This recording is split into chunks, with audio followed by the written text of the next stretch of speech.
ধমকি ধমকি ধমকি ড্রামা ড্রিমি ড্রিমি কমকি কমকি স্বীকারোক্তি দিতে হবে যে আমরা ওয়েট গাইস, লিংক লাগবে নাকি? আমি কি বোকা নাকি আমার কপালে বোকা লেখা আছে? বোকাচোদা কারো কপালে লেখা থাকে না, তার ব্যবহারে বোঝা যায়। এবং আমরা আপনার ব্যবহার দেখে বুঝতে পারছি আপনি আসলেই তাই। গা থেকে ইউনিফর্ম খুলে প্রস্তাব দেন। আরে মাদারচোদ, তুই তোর ভাতারের সাথে কথা বলতেছিস না। দে আর বাংলাদেশি আর্মি, যাদের অর্ধেক জীবনে চলে যায় বাংলাদেশের সুরক্ষার কথা ভেবে। তাইলে আমরা মানি না। বর্তমানে এই চুতমারানি অন টপিক। হেডার কারেন্ট সব ফেসবুকে নিয়ে চলে আসছে। মদ খেয়ে নিজে দ্বন্দ্বরে ধরে রাখতে পারে না, নিজে দ্বন্দ্বের ব্যালেন্স হয় না, কেমনে মদ খায়? হোয়াটসঅ্যাপ বাজান, this is backbencher Suman. Welcome to our backbencher family. প্রথমেই বলে রাখি, না আমি ধর্ষকের পক্ষে, না আমি ধর্ষিতার পক্ষে। আমি হলো এই সত্যের পক্ষে, যুক্তির পক্ষে।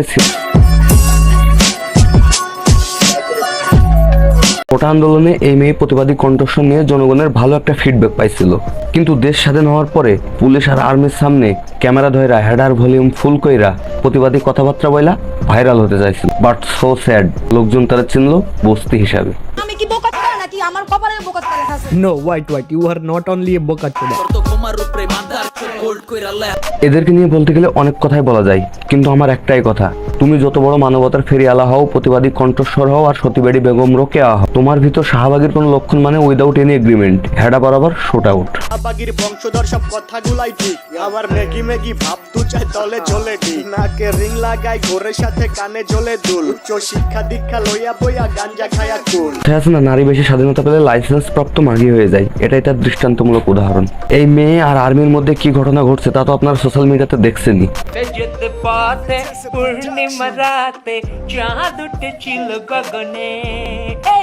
অ্যান্ড টু বি অনেস্ট, এটা নিয়ে আমার কোনো মাথা ব্যথা নাই। আমার প্রবলেম একটাই, এই ফেসবুকের মিয়া খলিফা বাস্তব লাইফে মাদার তেরেসা সাজতে আসছে কেন? এই মেয়ের কথাবার্তা শুনে অনেকে ভাবতেছে এই মেয়েটা কত ভালো, কত সংগ্রামী, কত প্রতিবাদী, তাই না?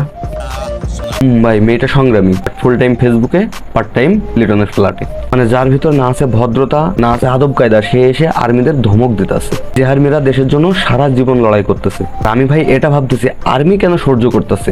আর্মির জায়গায় যদি আমি থাকতাম, দেখ তেরি মা কিছু